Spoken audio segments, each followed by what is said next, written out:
నమస్తే ఫ్రెండ్స్, నేను మీ Sravani Harsha. Welcome back to our channel. ఇవాళ మన కథ సుభద్రమ్మ అమెరికాలో తప్పిపోయింది.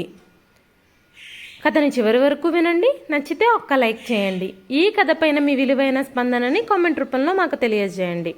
అప్పటికి సుభద్రమ్మ అమెరికా వచ్చి 2 నెలలు దాటింది. కొడుకు కోడలు అమెరికా వచ్చి 3 సంవత్సరాలయ్యింది. మనవడు పుట్టి 6 నెలలైంది.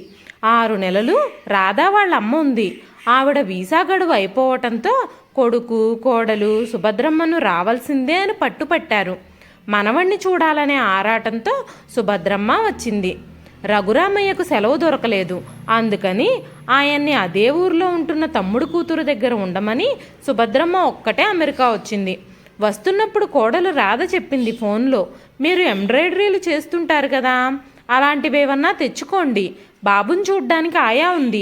మేము ఆఫీసులకు వెళ్ళాక మీకేమీ తోచదు అని. కోడలు చెప్పినట్టే వస్తూ వస్తూ మనవడికి స్వెటర్ అల్లడానికి ఊలు, లేసులు అల్లడానికి రంగుల దారాలు, వాటికి కావలసిన నీడిల్స్ అన్నీ తెచ్చుకుంది. కొడుకు కోడలు ఆఫీసులకు వెళ్ళిపోయాక మనవడితో కాలక్షేపం సరిపోతుంది సుభద్రమ్మకి. మనవడు నిద్రపోతున్నప్పుడు పైన తనకు కేటాయించిన బెడ్రూమ్లో కిటికీ దగ్గర కూర్చొని బయటకు చూస్తూ స్వెటర్ అల్లుకుంటూ కాలక్షేపం చేస్తోంది.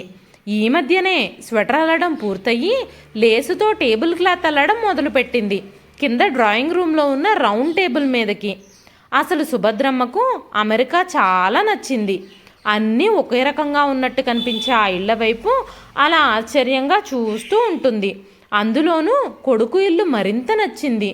పైన 3 బెడ్రూమ్లు, కింద హాలు, డ్రాయింగ్ రూము, కిచెను అన్నీ అక్కడికక్కడ అమర్చి ఎంత బాగుందో. చెక్క ఇళ్ళట, అయితేనేం ఎంత నున్నగా నాజూగ్గా ఉన్నాయి. కొడుకు పెళ్ళై 5 ఏళ్ళు అయ్యింది. కొడుకు కోడలు 2 ఏళ్ళు హైదరాబాదులోనే ఉద్యోగం చేశారు. తర్వాత ఆఫీస్ వాళ్లే ఇద్దరిని అమెరికా పంపించారు. ఆ వెడల్పాటి రోడ్లను చూస్తూ ఉంటే ఆమెకు తెగ ముచ్చట. శుభ్రంగా నల్లగా నిగనిగలాడుతూ ఉంటాయి. ఒక్క చిన్న కాగితం ముక్క కూడా ఎవ్వరూ కింద పడేరు. అందరి ఇళ్ల ముందు ఫుట్పాత్, పక్కన చక్కగా పచ్చగా గడ్డి. ఫుట్పాత్ల మీద అప్పుడప్పుడు నడిచేవాళ్ళు పరిగెత్తేవాళ్ళు తప్ప జనమే ఉండరు. గుంటూరులో అసలు ఇలా ఉండనే ఉండదు. ఎక్కడికక్కడ గుంతలు, గొయ్యలు, మట్టి రోడ్లు, గేదెలు, పేడ, గడ్డి, కిక్కిరిసిన జనం. వర్షం పడితే చెప్పక్కర్లేదు. ఇక్కడ ఒక్క చుక్క నీళ్లు కూడా కనిపించవు. అయినా ఆశ్చర్యం, ఒక నిమిషం ఎండ, మరో నిమిషం వాన. ఈ మధ్య సుభద్రమ్మకు ఆ రోడ్ల మీద నడవాలనే కోరిక కలిగింది. అప్పుడే ఇంటి పక్కగా ఉన్న ఫుట్పాత్ మీద చిన్నపిల్లల్ని పెట్టుకొని పెరోమిలేటర్ తోసుకుంటూ 2 కుక్కల్ని పట్టుకొని కుక్కలు ముందు నడుస్తుంటే ఒక అమ్మాయి వెనక నడుస్తోంది గబగబా. ఆ అమ్మాయి కనిపించినంతసేపు చూసింది సుభద్రమ్మ. కొంచెం ఎండ వస్తే చాలు పిల్లల్ని కుక్కల్ని తీసుకొని వాకింగ్ చేస్తారు.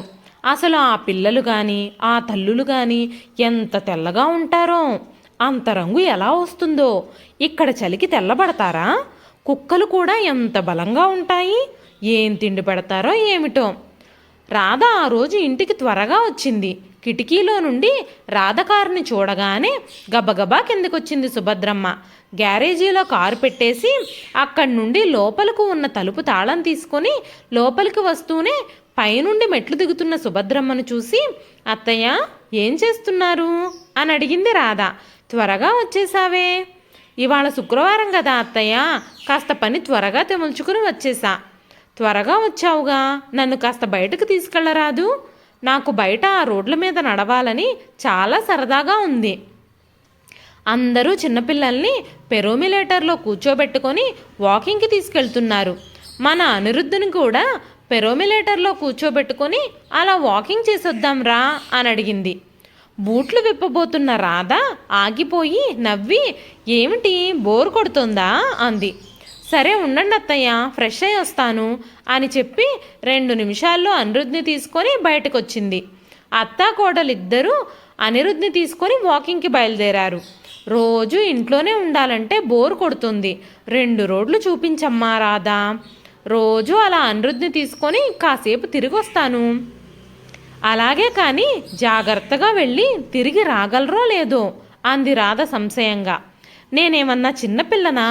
గుర్తులు పెట్టుకుంటాలే.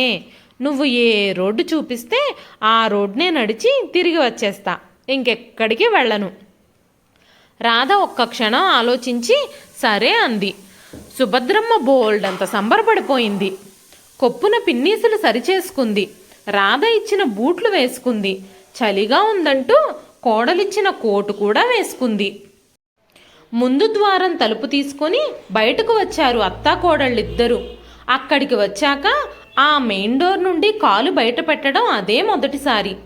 ఎప్పుడు బయటకు వెళ్ళినా పక్క తలుపు గుండా గ్యారేజ్లోకి వెళ్ళడం, అక్కడే కారు ఎక్కడం దిగడం, అట్నుంచే లోపలికి వెళ్ళడం సుభద్రమ్మకు పరమానందంగా ఉంది. బూట్లు వేసుకుని నడవడం కొంచెం ఇబ్బందిగా ఉంది. అడుగులు బరువుగా నెమ్మదిగా పడుతున్నాయి. అమెరికా రోడ్లపై అలా నడవటం చాలా గర్వంగా ఉంది ఆమెకు. రాధ అన్ని గుర్తులు చెబుతూ కొంచెం ముందుకు తీసుకెళ్ళింది. అక్కడో క్రాసింగ్ ఉంది. ఇక్కడ క్రాసింగ్స్లో ఎవరైనా రోడ్డు దాటుతుంటే వాళ్ళు వెళ్ళేదాకా కారు ముందుకు రాదు. అందువల్ల నడిచే వాళ్ళకి ఇక్కడ భయం ఉండదు. అదిగో ఆ పార్కును కూడా గుర్తుపెట్టుకోండి అంది కొంచెం దూరంలో ఉన్న పార్కును చూపిస్తూ. అక్కడ 2-3 పిల్లలు ఆడుకుంటున్నారు. ఆ పార్కు వరకు వెళ్ళి ఆ పార్కులో అనిరుద్ధిని కూడా కొంచెం సేపు ఆడిపించారు. మన ఇంటి దగ్గర నుంచి నేరుగా ఈ పార్కు వరకు రండత్తయ్యా, ఈ పార్కులో కొద్దిసేపు ఆడుకుని తిరిగింటికి వచ్చేయండి, రాగలరు కదా, గుర్తుంటుంది కదా రోడ్డు అంది రాధ. సుభద్రమ్మ నవ్వుకుంది. నేనేం చిన్నపిల్లనా, ఈ మాత్రం గుర్తుపెట్టుకోలేను? అయినా సరే సరే అంటూ తలూపింది. తిరిగి వచ్చేసరికి మధు కారు గ్యారేజ్ లోపలికి వెళ్తుంది. కారులో ఉండే గ్యారేజ్ తలుపులు తెరుస్తారు మూస్తారు. అదెలాగో అర్థం కాదు సుభద్రమ్మకు. గ్యారేజీలో ఉన్న తలుపు గుండా లోపలికి వెళ్ళబోయే ముందు బూట్లు విప్పింది. మధు సుభద్రమ్మను చూస్తూ నవ్వుతూ, ఏమిటి మీ అత్తయ్య గారిని షికారుకి తీసుకెళ్ళావా అన్నాడు రాధతో. అత్తయ్య గారు రోజు అనిరుద్ధిని తీసుకొని వాకింగ్కి వెళ్తారట. అలా కొంచెం దూరం తీసుకెళ్ళి రోడ్డు చూపించి వస్తున్నాను. గుడ్ గుడ్ అన్నాడు. కానీ జాగ్రత్త అత్తయ్య గారు, అటు ఇటు వెళ్ళకండి, మళ్ళీ తప్పిపోతే కష్టం అంది రాధ. చిన్న చిన్న పిల్లలు సైకిళ్ళు తొక్కుతూ బర్రున అటు ఇటు తిరుగుతుంటే ఇక్కడిక్కడ తిరుగుతూ పెద్దదాన్ని నేను తప్పిపోవడం ఏమిటి? వీళ్ళకి భయం చాదస్తం ఎక్కువ. మనసులోనే నవ్వుకుంది. మర్నాడు శనివారం కొడుకు కోడలు ఇద్దరూ ఇంట్లోనే ఉన్నారు. కాసేపు రఘురామయ్య గారికి వీడియో కాల్ చేశారు. ఆయన మనవడితో స్కైప్లోనే తెగ ముద్దులాడాడు. తర్వాత సుభద్రమ్మ ఫోన్ తీసుకొని అమెరికా విషయాలన్నీ అబ్బురంగా భర్తతో చెప్తోంది. ఏమండి, ఇక్కడ అమెరికాలో ఎంత బాగుందో, అసలు ఇక్కడ రోడ్లు ఎంత బాగున్నాయి అనుకుంటున్నారు? పోయిన వారం నయాగరా ఫాల్స్ ఇంకా స్టాచ్యూ ఆఫ్ లిబర్టీ చూసొచ్చాం. ఎంత బాగున్నాయి అనుకున్నారు? అయినా మన గుంటూరులో ఏముంది చూడ్డానికి? సాల్మాన్ ఫిష్ అంట, అబ్బాయి ఆర్డర్ చేశాడు, ఎంత బాగుందని, మీరు కూడా రావాల్సింది అంటూ అమెరికా విశేషాలన్నీ చెప్తోంది. నాకు సెలవులు దొరకలేదుగా సుబ్బు, ఈసారికి నువ్వు ఎంజాయ్ చెయ్యి. ఎంజాయ్ కాక మరి ఏమిటట? మన పెళ్ళైన ఈ 30 ఏళ్లలో 1-2 సార్లు తిరుపతి వెళ్ళడం తప్ప ఎప్పుడన్నా ఎక్కడికన్నా బయటకు తీసుకెళ్లారా మీరు? అబ్బబ్బా, అటు తిప్పి ఇటు తిప్పి మళ్ళీ నా దగ్గరకు వచ్చావా అన్నాడు రఘురామయ్య. ఎంతో తృప్తిగా ఆనందంగా భర్తతో మాట్లాడింది సుభద్రమ్మ. ఆదివారం ఆలస్యంగా నిద్రలేవడం, వంటలు చేసుకోవటంతోనే 3 దాటింది. ఆ మధ్యాహ్నం బెంగాలీ ఫ్రెండ్స్ అట, భార్యాభర్తలిద్దరూ వచ్చారు. 4 డ్రాయింగ్ రూమ్లో కూర్చొని హిందీ ఇంగ్లీష్లో మాట్లాడుకుంటూ నవ్వులే నవ్వులు సాయంత్రం చీకటి పడేదాకా. వాళ్ళందరూ అలా కబుర్లు చెప్పుకుంటుంటే సుభద్రమ్మకు బానే ఉంది. కానీ వాళ్ళకి తెలుగు అస్సలు రాకపోవడమే నచ్చలేదు. సోమవారం రాధ ఆఫీస్కు బయలుదేరుతుంటే సుభద్రమ్మ అడిగింది, రాధా, ఇవాళ మధ్యాహ్నం అనిరుద్ధిని తీసుకొని అలా కొంచెం తిరిగి రానా అని. జాగ్రత్తగా వెళ్ళి రాగలరా అత్తయ్య, రోడ్డు గుర్తుందా? సుభద్రమ్మ నవ్వింది. సరే అయితే జాగ్రత్త అంటూ ఇంటి తాళం చెవి ఇచ్చి తాళం ఎలా వేయాలో నేర్పించింది. స్లిప్ మీద ఇంటి అడ్రస్ రాసిచ్చింది. ఇంటి నెంబరు 2 సార్లు సుభద్రమ్మ చేత చెప్పించింది. తాళం చెవి, అడ్రస్ కాగితం పర్సులో పెట్టుకుంది సుభద్రమ్మ. కొంచెం ఎండ వచ్చాక అప్పుడు వెళ్ళండి, సాక్స్లు బూట్లు వేసుకోవడం మర్చిపోవద్దు. అనిరుద్ధికి కూడా సాక్సులు, గ్లౌజులు, తలకి క్యాపు వేయండి చెప్పింది రాధ వెళ్తూ. ఆ రోజు సుభద్రమ్మకు చాలా హుషారుగా ఉంది. శుభ్రంగా తలదూకొని ముడిలో పిన్నులు గట్టిగా గుచ్చుకుంది. ముఖాన కుంకుమ బొట్టు చక్కగా తీర్చిదిద్దుకుంది. కిటికీలో నుండి బయటకు చూసింది. ఎండ బాగానే కాస్తుంది. నడివయసు అమెరికన్ జంట వాకింగ్ చేస్తూ వెళ్ళడం కనిపించింది. ఇక తను కూడా వాకింగ్కి బయలుదేరితే మంచిదని కోటు వేసుకుని సాక్సు, బూట్లు వేసుకుంది. అనిరుద్ధ్ని రెడీ చేసి పెరోమిలేటర్లో కూర్చోబెట్టింది. ముందు తలుపు తీసుకుని జాగ్రత్తగా తాళం వేసి 1-2 సార్లు లాగి చూసింది. తాళం చెవి పర్సులో పెట్టుకొని పర్సు కోటు జేబులో పెట్టుకునే ముందు ఇంటి అడ్రస్ రాసి ఉన్న పసుపు రంగు స్లిప్పు ఉందో లేదో మళ్ళీ ఒకసారి చెక్ చేసుకుంది. ఫుట్పాత్ మీద అడుగు పెట్టబోతుండగా గబగబా నడుస్తూ ముందుకు వెళ్ళిందో అమెరికన్ అమ్మాయి సుభద్రమ్మను చూసి హాయ్ చెప్తూ. నేనెవరో తెలియకపోయినా ఎంత చక్కగా పలకరించి వెళ్ళింది. ఎంత మంచి అమ్మాయి. పిల్ల కూడా ఎంత బాగుంది. సన్నగా, తెల్లగా, నాజూగ్గా ఉంది. ఆ అమ్మాయినే చూస్తూ ఆ అమ్మాయి వెనకే నడవడం మొదలుపెట్టింది. అటు ఇటు ఉన్న ఇళ్ళని చూసుకుంటూ వచ్చే పోయే కార్లని చూస్తూ అలా ముందుకు నడుస్తోంది. ఏ స్కూటరో సైకిలో డాష్ కొడుతుందన్న భయం లేదు. ఏ గుంతలోనైనా పడతామన్న కంగారు లేదు. అటు ఇటు గుబురుగా ఉన్న చెట్ల మధ్య నున్నగా ఉన్న వేమెంట్ మీద ఎంత దూరమైనా హాయిగా నడవచ్చు. హుషారుగా అడుగులు ముందుకు పడుతున్నాయి. బోట్లతో నడవడం ఇప్పుడు ఆమెకు బాగుంది. ఎక్కడ చూసినా పచ్చ పచ్చగా పెద్ద పెద్ద చెట్లు, చల్లటి గాలి. గుంటూరులో ఏముంది, ఇక్కడ ఎంత ప్రశాంతంగా ఉంది. జనమే ఉండరు. కార్లు ఎన్ని వెళుతున్నా వస్తున్నా హారన్ మోతే ఉండదు. ఆకాశంలోకి చూసింది. కొత్తగా ఉంది. ఆకాశంలో తెల్లగా 2 నిలువు గీతలు, అడ్డగీతలు. అబ్బో, ఇదేదో తమాషాగా ఉందే. గుంటూరులో ఎప్పుడూ చూడలేదు. ఇలా నెమ్మదిగా నడుస్తూ గుర్తుపెట్టుకుని కుడివైపు తిరిగింది.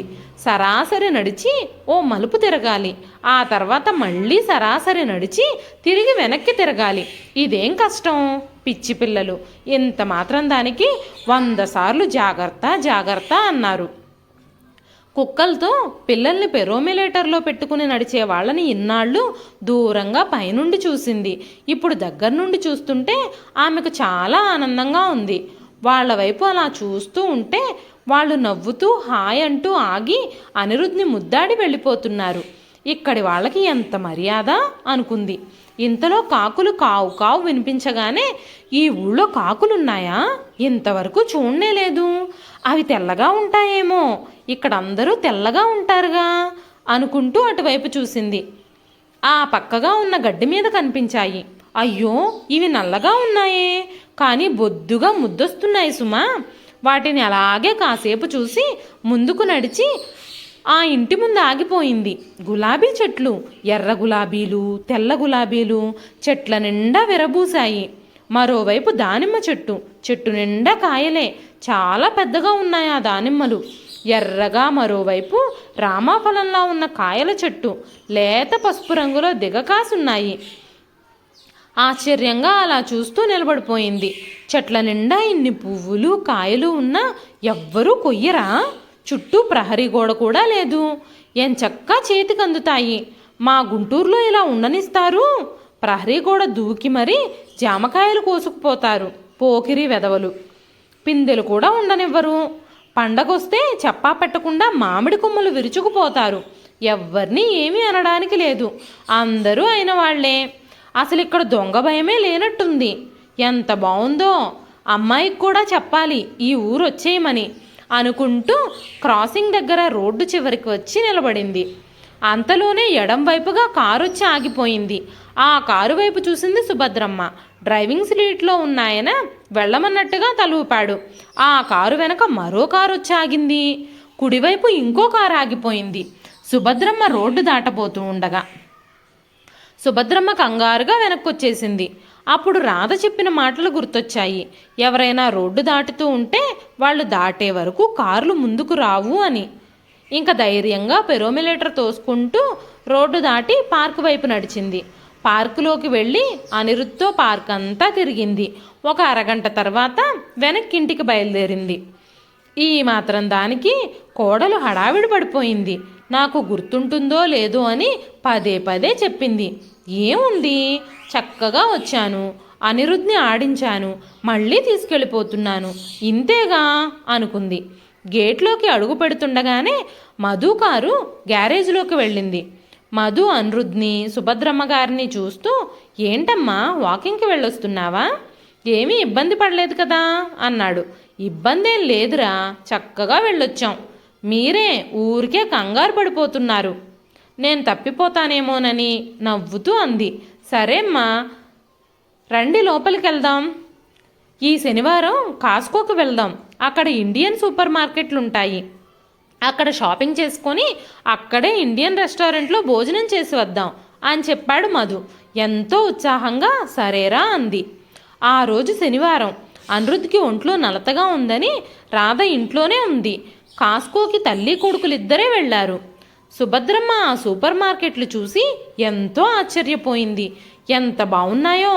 సూపర్ మార్కెట్లో ఏది కొనాలన్నా దాని మీదే రేట్లున్నాయి. అన్నీ ఒక లైన్లో అమర్చి పెట్టారు. గుంటూరులో ఇలా ఉండదు. సరుకులు లిస్టు రాసి షాపులో ఇస్తే వాళ్ళన్నీ పొట్లాలు కట్టి రేట్లు రాసి ఎంత అయిందో చెప్తారు. ఇక్కడ అలా కాదు. ఎంత బాగున్నాయో ఈ సౌకర్యాలు అనుకుంటూ ఆశ్చర్యపోయింది. ఇంతలో మధుకి ఆఫీస్ కాల్ రావటంతో మాట్లాడుకుంటూ పక్కకెళ్ళాడు. ఎంతకీ రాకపోవటంతో సుభద్రమ్మ మెల్లగా నడుచుకుంటూ పార్కింగ్ వైపుకెళ్ళింది. స్టార్ట్ చేసి బయలుదేరబోతూ ఉంది మధు కారు. మధు తన్ని మర్చిపోయి వెళ్ళిపోతున్నాడేమో అనుకుంటూ కంగారుగా కారు వెనుక డోర్ ఓపెన్ చేసుకొని కారెక్కేసింది. కారు కొంచెం దూరం ముందుకెళ్ళాక అప్పుడు చూసింది డ్రైవింగ్ సీట్లో ఉన్నతని మొహం. మధు కాదు. అతను ఒక్కసారిగా బ్రేక్ వేశాడు. ఎగిరిపడింది సుభద్రమ్మ. అతనికి సారీ చెప్పి గబగబా కారులోంచి దిగేసింది. గుండె దడదడలాడుతుంటే ఎటు వెళ్లాలో తెలియక రోడ్డు మీదే అటూ ఇటూ తిరుగుతుంది. ఆమెకు చెమటలు పడుతున్నాయి. రోడ్డు మీద నడిచేవాళ్లు 2-3 ఎదురుపడ్డారు. వాళ్ళని ఆపాలని చూసింది, కానీ ఎవ్వరూ ఆగలేదు. అందరికీ హడావిడే. ఏమిటో మరి. అప్పుడే ఆమె నడుస్తున్న వైపే పక్కగా ఓ కారు ఆగింది. చామన ఛాయగా ఉన్నాడు, నల్లటి జుట్టు, మావైపు అబ్బాయిలాగే ఉన్నాడు. సుభద్రమ్మ సంబరపడింది. అతనికి ఖచ్చితంగా తెలుగొచ్చే ఉంటుంది. విషయం చెప్తే నన్ను మా అబ్బాయి దగ్గరికి తీసుకెళ్తాడు అనుకుంటూ కారు దగ్గరికి నడిచింది. అతను సెల్లో మాట్లాడుతున్నాడు. ఇంగ్లీష్లో మాట్లాడుతూ సుభద్రమ్మ వైపు చూశాడు. అతను సెల్లో మాట్లాడడం ఎప్పుడు పూర్తి చేస్తాడా అని అలా చూస్తూ నిలబడిపోయింది. ఆమె అలా చూస్తూ ఉండగానే సెల్ డాషింగ్ బోర్డులో పెట్టేసి కార్ స్టార్ట్ చేసుకుని బర్రున వెళ్ళిపోయాడు. సుభద్రమ్మకు ఒళ్ళు మండింది. ఇంతసేపు నిలబడితే కనీసం ఏంటమ్మా అనైనా అడగలేదు. సుభద్రమ్మకు కళ్ళంట నీళ్లు తిరిగాయి. ఒక్క వెధవ సరిగ్గా పట్టించుకోడేం. ఏం జరిగిందని అడగొచ్చు కదా. కొంచెం ఆ షాపింగ్ మాల్ దగ్గరికి తీసుకెళ్ళి వదలొచ్చు కదా. గుంటూరులో అయితే ఇలా ఉంటుందా? ఇంటికి తీసుకెళ్ళి దిగబెడతారు, కష్టం సుఖం అడుగుతారు. ఏదన్నా కష్టం వస్తే అందరూ వచ్చి పలకరిస్తారు, సాయం చేస్తారు. ఈ దరిద్రపూర్లో జనమే కనబడరు.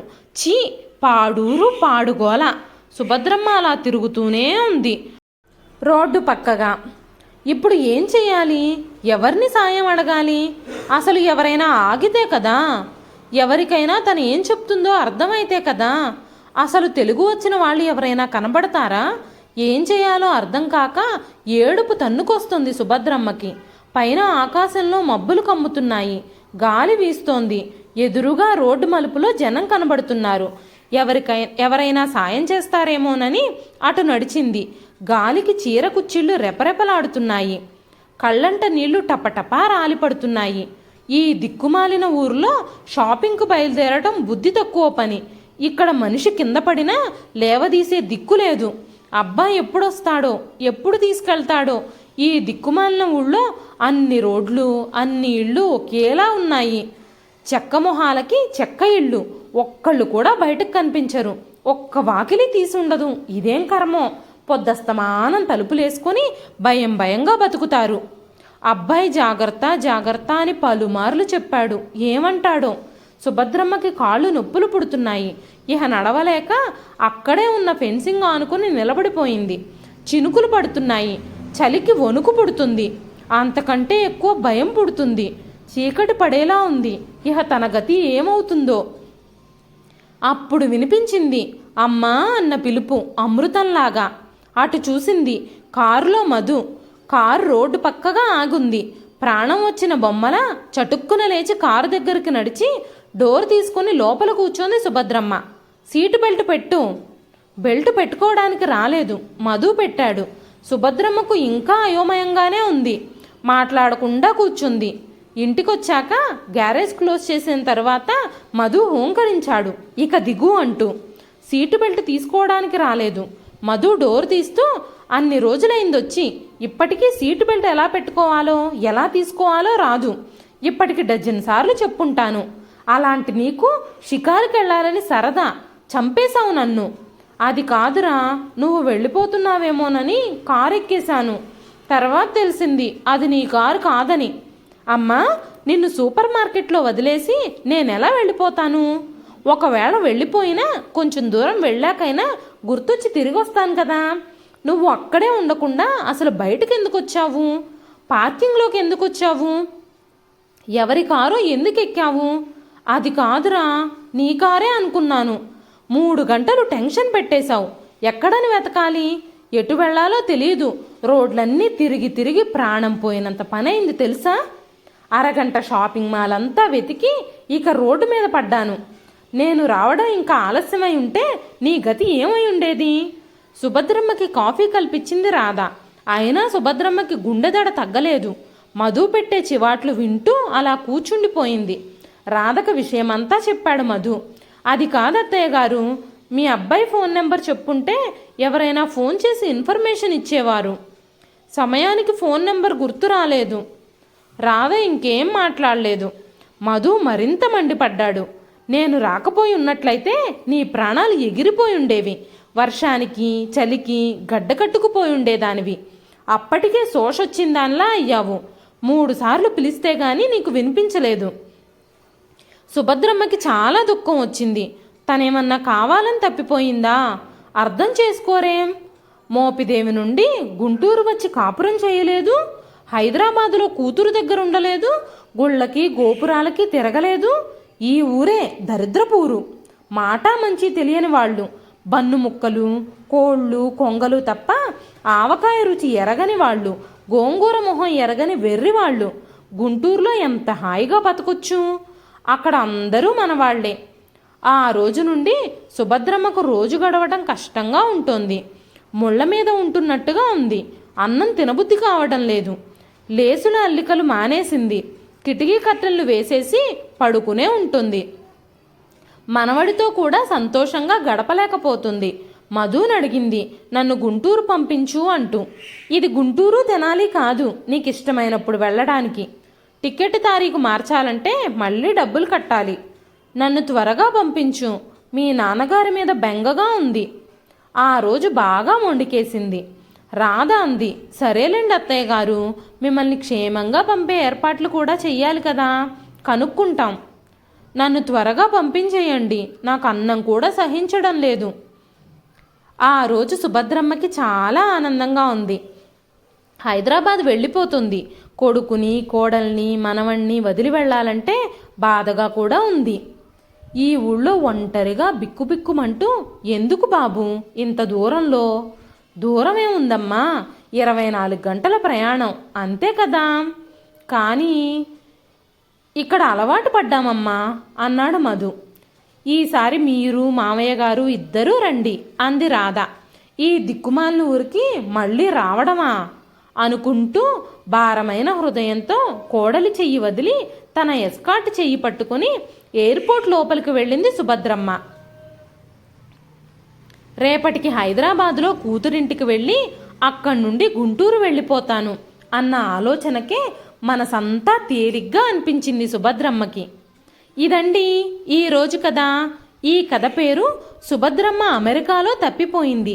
ఈ కథ కనుక మీకు నచ్చినట్లయితే ఒక్క లైక్ చేయండి. ఈ కథ పైన మీ విలువైన స్పందనని కామెంట్ రూపంలో మాకు తెలియజేయండి. మరెన్నో ఇలాంటి ఇంట్రెస్టింగ్ కథల కోసం మన ఛానల్ని సబ్స్క్రైబ్ చేసుకోండి. మరొక మంచి కథతో మళ్ళీ కలుస్తానండి. అంతవరకు